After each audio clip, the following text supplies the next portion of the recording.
Sementara itu, hari berikutnya, tampak para tim Harley Davidson yang sedang sangat bahagia karena mereka berhasil merancang motor baru yang dirancang khusus untuk digunakan Shrimp-Burns. Tapi nggak lama kemudian mereka mendapat paket dari Shrimp-Burns yang berisi baju balapannya dan bulu simbol tim Indian. Seketika suasana pun berubah menjadi hening dan kekecewaan yang sangat besar menyelimuti hati mereka.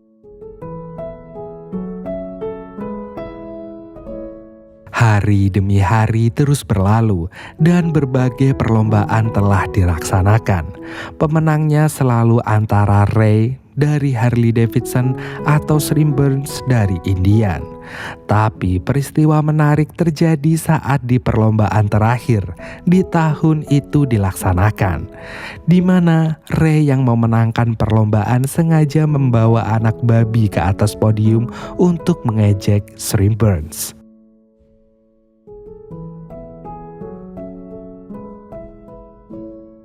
Di bulan itu pula, Walter akhirnya dikaruniai seorang anak laki-laki yang ia beri nama Walt Junior.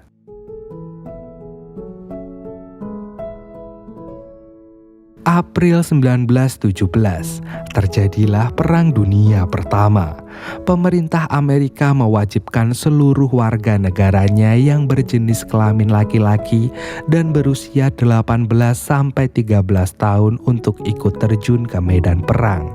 Tentu saja hal ini sangat beresiko bagi perusahaan Harley Davidson. Tak hanya kehilangan pembeli, tapi juga karyawan. Ditambah lagi bahan bakar dibatasi hanya untuk kepentingan perang saja, sehingga tak memungkinkan motor Harley Davidson digunakan untuk balapan atau keperluan sehari-hari. Untung saja Walter tak kehabisan akal. Ia berencana untuk bekerja sama dengan pihak militer agar para prajurit menggunakan motor mereka selama berperang. Namun tak disangkanya, tanpa alasan yang jelas, Bill tak menyetujui usul itu. Bahkan ia pun langsung pergi dari sana tanpa berpamitan. Ternyata Bill pergi ke sebuah tempat rehabilitasi mental di mana di sana terdapat kakaknya yang mentalnya terganggu setelah ikut berperang. Itulah alasannya mengapa dia tak mau menerima usulan dari Walter. Ia tak ingin ada orang-orang menjadi seperti kakaknya dan tak mau ikut campur dengan perang. Ia pun lalu menceritakan semua keluh kesahnya itu kepada kakaknya. Namun gak disangkanya, kakaknya yang sejak pulang berperang itu selalu terdiam, tiba-tiba berbicara untuk pertama kalinya. Ia berkata bahwa ia yakin motor Harley Davidson dapat membantu teman-temannya di medan perang dan dapat menyelamatkan banyak nyawa.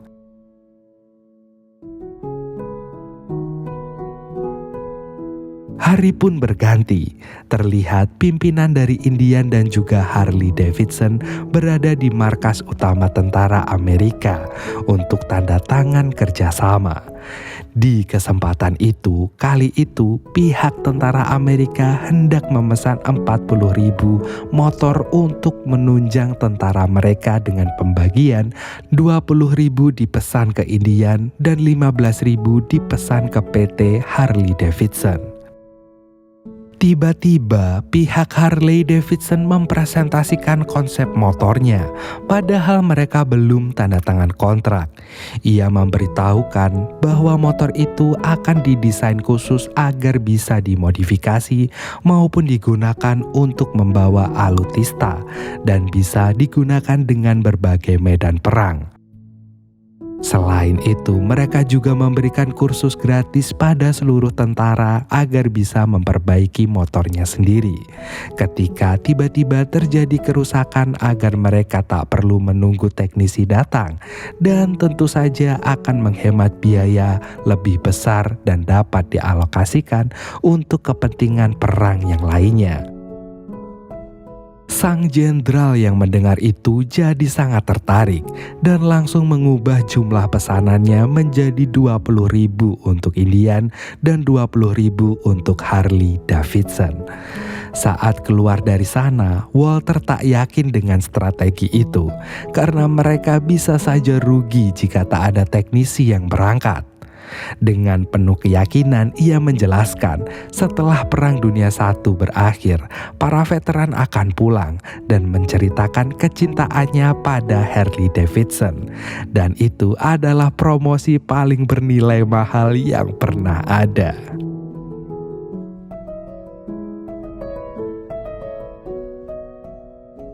1 tahun telah berlalu dan berakhirlah Perang Dunia Pertama. Tak disangkanya apa yang PT Harley Davidson harapkan benar-benar terjadi.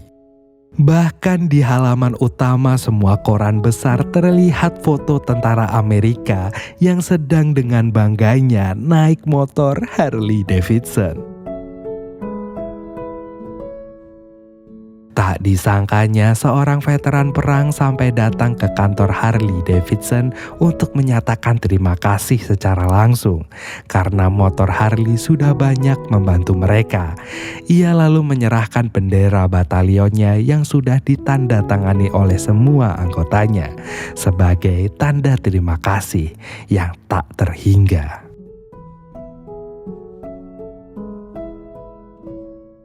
Berkat hal tersebut, akhirnya Harley Davidson dinyatakan sebagai perusahaan motor terbesar di Amerika. Popularitas mereka kini jauh mengalahkan Indian yang sudah kalah telak, bahkan diambang kebangkrutan. Tak disangkanya, Randall James mencari cara licik untuk dapat naik daun lagi.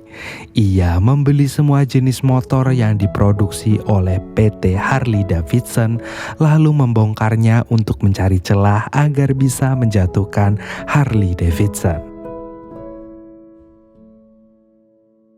1 minggu kemudian, kantor Harley Davidson mendapatkan surat somasi dari Indian yang menggugat Harley Davidson karena telah melanggar hak cipta pada spare part yang mereka gunakan. Karena seluruhnya menggunakan spare part milik Indian tanpa izin mereka. Bill pun gak terima dengan hal itu karena selama ini semua spare part itu bersifat eksklusif karena ia desain sendiri.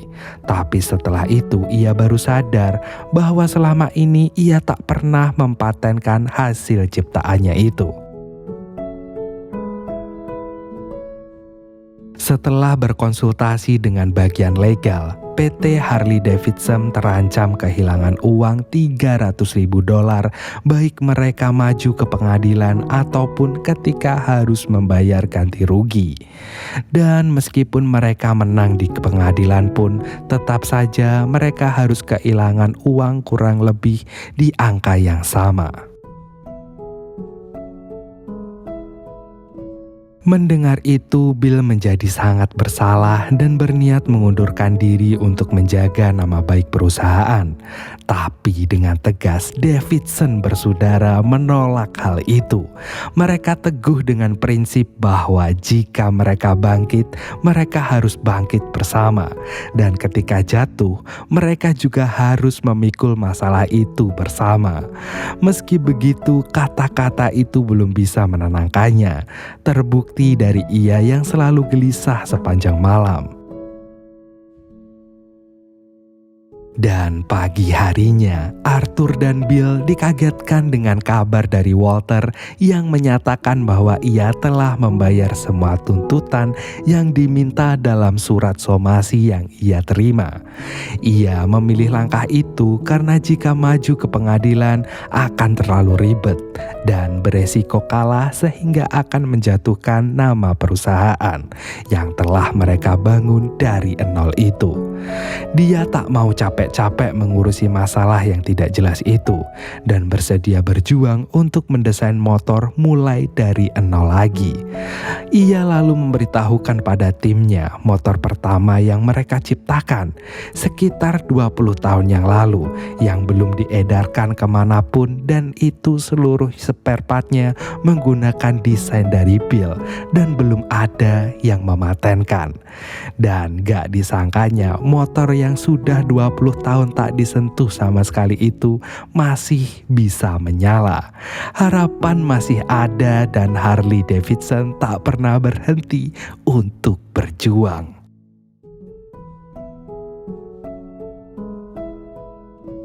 10 tahun telah berlalu dan kita akan diajak ke tahun 1931 di mana sedang terjadi krisis ekonomi besar-besaran di Amerika. Jumlah rakyat miskin melonjak secara drastis. Jangankan membeli motor, untuk kebutuhan sehari-hari saja banyak sekali rakyat Amerika yang tak bisa makan, bahkan hanya sekedar untuk minum pun juga tidak bisa. Tentu saja hal ini berpengaruh pada PT Harley Davidson. Penjualan mereka turun secara drastis. Seluruh perlombaan dihentikan karena tak ada dana untuk mengadakan lomba itu. Banyak dealer motor yang terpaksa gulung tikar sehingga pasar Harley Davidson semakin sepi. Tapi di balik kengerian itu muncul banyak klub pecinta motor yang bergerak untuk menghibur diri di tengah kepenatan itu. Mereka memodifikasi motor mereka dengan spare part bekas dan mengadakan lomba sendiri di luar perlombaan resmi yang diadakan oleh AMA, Asosiasi Motor Amerika, atau bisa dibaca AMA. AMA yang mengetahui hal ini pun langsung menindak tegas dengan melaporkannya ke polisi dan mempredikati klub ini adalah kelompok kriminal tanpa alasan yang jelas. Akibatnya para polisi pun melarang seluruh kegiatan yang ada kaitannya dengan klub-klub itu. Walter Junior pun telah tumbuh menjadi remaja labil dan ia tergabung dengan klub pecinta motor itu.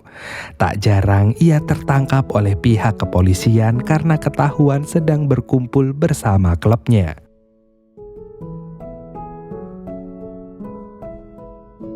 Sementara itu, Harley Davidson terus berupaya untuk membuat desain motor baru yang akan dijual ke kalangan menengah ke atas dengan model RL45.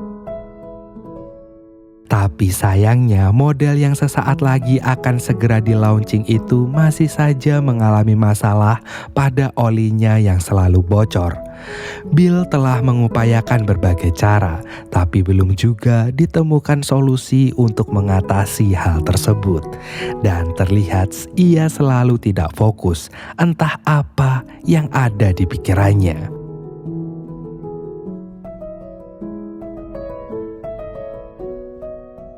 Siang harinya, utusan dari Ford Motor Company, produsen mobil terbesar di Amerika saat itu, mendatangi kantor mereka untuk mengajak kerjasama. Mereka berencana untuk membuat Cervicar, yaitu motor dengan roda 3 yang telah mereka desain dengan matang.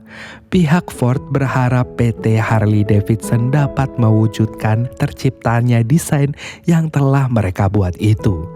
Tapi mereka tidak memberikan modal untuk hal itu. Jadi sistem kerjasamanya adalah PT Harley Davidson Motor Company memproduksi Cervicar.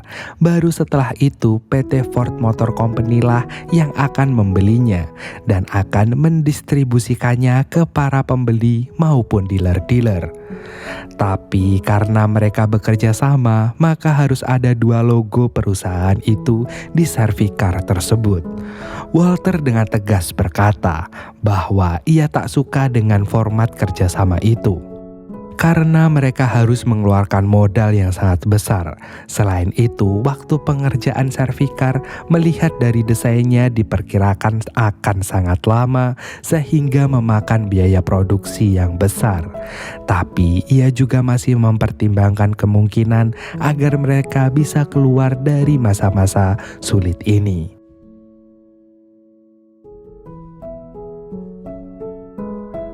Hari berikutnya kantor mereka kembali kedatangan tamu. Kali ini yang datang adalah kerabat lama mereka yang telah melambungkan perusahaan mereka untuk pertama kalinya, yaitu Chehalang. Chehalang yang baru saja pulang dari healing ke Jepang, ia memberitahukan bahwa ada seorang pengusaha dari Jepang yang memiliki perusahaan bernama Rikuo yang berniat untuk membeli lisensi dari mesin-mesinnya Harley Davidson untuk diproduksi di Jepang. Secara kasat mata, bisnis ini lebih menguntungkan karena Rikuo membeli putus lisensinya saja dengan aturan jumlah yang mereka produksi. Namun, Arthur masih belum setuju jika barang mereka hasil dari jerih payah mereka selama 30 tahun harus diproduksi oleh perusahaan lain di luar sana dengan nama yang berbeda. Karena hal tersebut, ia pun lalu menyatakan bahwa perusahaannya telah terlanjur mengambil kerjasama dengan PT Ford Motor Company. Sementara itu, terlihat Bill yang sedang bertamasya di sebuah taman yang indah bersama istrinya. Ternyata Bill selama ini tidak fokus kerja karena curhatan dari istrinya yang selalu kesepian ditinggal kerja dan merasa ada yang aneh di tubuhnya. Usai bertamasya, Bill pun memutuskan untuk ke rumah sakit memeriksakan istrinya. Dan setelah pemeriksaan yang berjalan cukup lama, tak disangkanya istri Bill didiagnosis telah terserang kanker. Mendengar itu, hidup Bill terasa langsung runtuh. Tapi ia tetap berusaha tegar untuk menghibur istrinya dan bahkan merahasiakan hal ini pada siapapun, termasuk timnya di PT Harley Davidson. Beberapa hari kemudian, dealer St. Louis tiba-tiba mengembalikan lebih dari 300 unit motor milik PT Harley Davidson. Ternyata dealer itu juga mengalami kebangkrutan karena krisis ekonomi di Amerika yang semakin mengerikan. Padahal sebelumnya dealer ini adalah satu-satunya dealer yang bisa diharapkan bisa menaikkan ekonomi dari PT Harley Davidson. Di masa-masa yang sangat kelam ini, meski berat, akhirnya mereka pun memutuskan untuk benar-benar mengambil kerjasama dengan PT Ford Motor Company. Kini kerjasama itulah yang menjadi harapan masa depan Harley Davidson. Sementara itu, di tempat lain terlihat Walt Junior sedang berbincang dengan temannya, sesama anggota klub yang bernama William Johnson. Dari obrolannya itu, ia baru sadar ternyata teman-teman di klubnya memodifikasi motor dan mengikuti lomba-lomba ilegal tidak hanya untuk mencari hadiahnya, tapi juga untuk meningkatkan harga jual motor mereka. Semakin unik atau semakin keren motornya dan semakin banyak memenangkan perlombaan, maka akan semakin mahal motor tersebut. Setelah itu, Walt Junior mendatangi kantor Harley Davidson untuk memenuhi panggilan sang ayah. Ternyata sang ayah menyuruh Walt untuk bekerja di sana daripada hanya main gak jelas di luar. Tapi Walt yang masih remaja labil itu tanpa pikir panjang langsung menolak mentah-mentah tawaran ayahnya dan lebih memilih untuk bergabung dengan klub pecinta motor di luar sana, meskipun dia tak dibayar. Mendengar itu, sontak saja membuat ayahnya emosi dan langsung menyuruh anaknya untuk segera pulang ke rumah.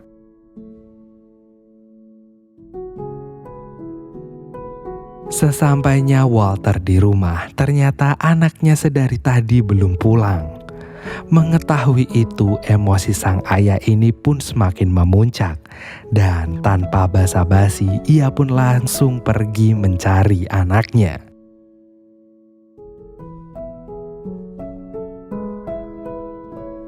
Setelah dicari-cari, Walter yang ditemani Arthur pun akhirnya menemukan si Walt Junior sedang bersama teman-teman klubnya di lapangan untuk bersiap balapan motor. Tak disangkanya ada pembalap profesional bernama Joe Petrali yang juga ikutan balapan itu. Joe memberitahu Walter bahwa ia sangat antusias mengikuti balapan di sana karena walaupun tak ada hadiahnya, tapi balapan itu diikuti oleh para pecinta motor sejati. Walter lalu melanjutkan niatnya untuk melarang anaknya ikut balapan di sana. Dan lagi-lagi bukannya menuruti ayahnya, Walt Junior justru memberontak dan mengejek ayahnya yang tak paham tentang motor. Tak lama kemudian, tiba-tiba pihak AMA bersama rombongan polisi datang ke sana untuk melakukan penggerbekan. Walter pun merasa kaget karena tak ada aturan yang dilanggar dalam balapan itu. Dan polisi tersebut menangkap tanpa alasan yang jelas. Ia pun langsung membela para anggota klub itu agar tetap bisa melanjutkan balapan. Bahkan ia juga menyuruh anaknya untuk ikut balapan itu. Para polisi pun tak berkutik setelah mengetahui ada Walter di sana. Balapan akhirnya dilangsungkan dengan lebih bergengsi karena disaksikan oleh orang-orang AMA dan para polisi. Akhirnya William Johnson dinobatkan sebagai pemenang dalam balapan itu. Pemikiran Walter mulai terbuka dan kini ia membanggakan anaknya yang memilih untuk menjadi pembalap liar itu. Dan setelah itu AMA kembali menyuruh para polisi untuk menangkap para pembalap. Tapi tak ada yang bergerak karena para polisi itu lebih menghormati pemikiran Walter yang membuktikan bahwa tak ada pelanggaran apapun dalam balapan itu. Hanya kecemburuan dari pihak AMA saja. Beberapa hari telah berlalu dan produksi Servicar pun telah dilaksanakan. Awalnya semua berjalan dengan lancar tanpa kendala apapun. Tapi tiba-tiba pihak Ford datang dengan membawa desain terbaru untuk Servicar itu. Sehingga membuat waktu pengerjaannya semakin lama dan biaya yang dikeluarkan untuk memproduksi spare part-nya pun semakin membengkak. Lama-kelamaan Walter pun merasa putus asa karena keuangan mereka semakin menipis. Diam-diam ia menghubungi Rikuo dari Jepang untuk membahas kesepakatan yang sebelumnya mereka tawarkan. Arthur yang tak sengaja mendengar perbincangan itu dengan tegas memperingatkan kakaknya bahwa lisensi desain Harley Davidson tak akan dijual ke siapapun.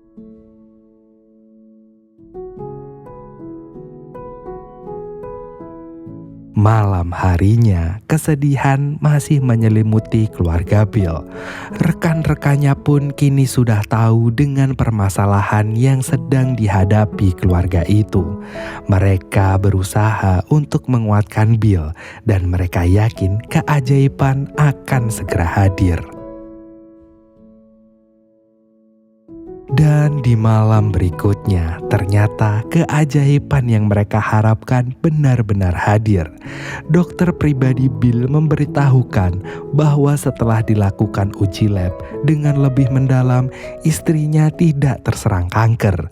Ia hanya terkena sakit biasa yang gejalanya memang mirip kanker, tapi sakit itu sangat mudah untuk diobati.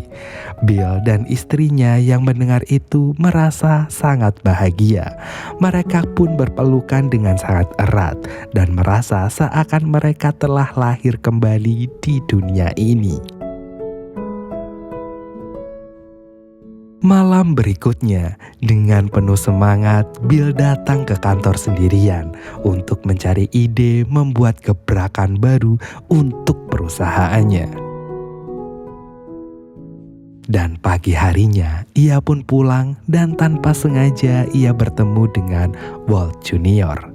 Bill sangat kagum dengan motor hasil modifikasi yang dibuat anaknya Walter itu. Ia pun jadi terinspirasi untuk membuat desain baru yang ia yakini dapat membawa perubahan besar bagi perusahaan motornya. Siang harinya ia kembali ke kantor dan tanpa basa-basi lagi langsung menunjukkan desain motor terbarunya. Dengan penuh keyakinan ia menyuruh Walter untuk mencabut kerjasamanya dengan Ford karena mereka bisa merugi.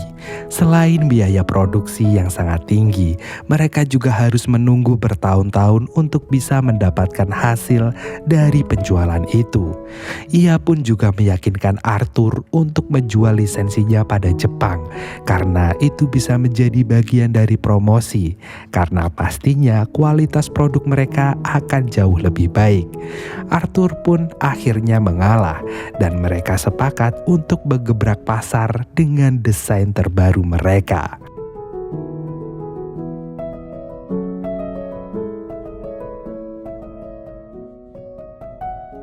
3 hari kemudian, Direktur Utama PT Rikuo dari Jepang datang langsung ke PT Harley Davidson yang berada di Amerika. Mereka ke sana untuk menandatangani kontrak kerjasama pembelian lisensi untuk beberapa jenis motor yang akan diproduksi di Jepang dan dipasarkan di Asia. Beberapa minggu kemudian, akhirnya desain motor yang mereka bangga-banggakan telah jadi. Tanpa pikir panjang, Walter langsung memacu motor itu. Tak disangkanya, motor itu menjadi motor terbaik yang pernah mereka produksi selama ini. Kebahagiaan pun langsung terlihat di wajah mereka. Tapi sayangnya, hal itu tak berlangsung lama setelah mereka menyadari celana Walter ternyata belepotan oli. Akhirnya Bill memutuskan untuk turun langsung mengatasi hal itu. Setelah mempertimbangkan semua kemungkinan, Bill membuat spare part baru yang berupa penutup aluminium yang ia beri nama Knucklehead, yang akhirnya juga menjadi nama dari motor ini. Tim Harley Davidson pun sepakat untuk melaunching produk terbaru mereka ini di acara yang paling spesial bagi para pecinta motor saat ini, yaitu balapan ilegal yang sering diikuti oleh Walt Junior.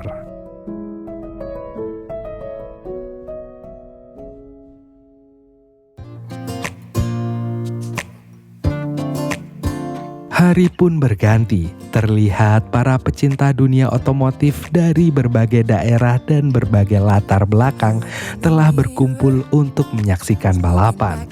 Tak lama kemudian, tiba-tiba mobil PT Harley Davidson datang ke arena itu dan langsung mengeluarkan motor terbarunya. Seketika semua orang pun terkesima melihat kegagahan si Knucklehead. Dan dengan bangganya, Walter menunjuk anaknya untuk mengendarai motor keren itu. Gak lama kemudian balapan pun dimulai. Di tengah balapan itu kejutan kembali terjadi saat PT Harley Davidson tiba-tiba menunjuk William Johnson untuk membuka dealer motor Harley Davidson pertama. Mereka menunjuk William karena ia selalu memegang teguh prinsip dan bisa menginspirasi para pecinta Harley Davidson lain. Sementara itu, Knucklehead, motor maco produksi PT Harley Davidson, berhasil menang dengan sangat mudah dan menjadi idola para pecinta motor di seluruh Amerika.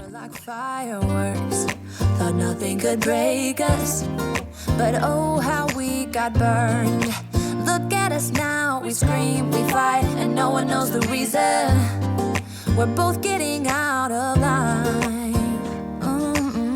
Now say goodbye and try to move on. I'll get over you, only wish that I knew how to go on. Baby, you and me, we're so messed up together. Even if we tried, we'd be stuck here forever. I don't understand right now how to make it through, but I'll get over you, and it's not like I'm gonna hate you. It's what it is, nothing left that we could do. Even though it hurts right now, we will make it through. I'll get over you. I'll get over you.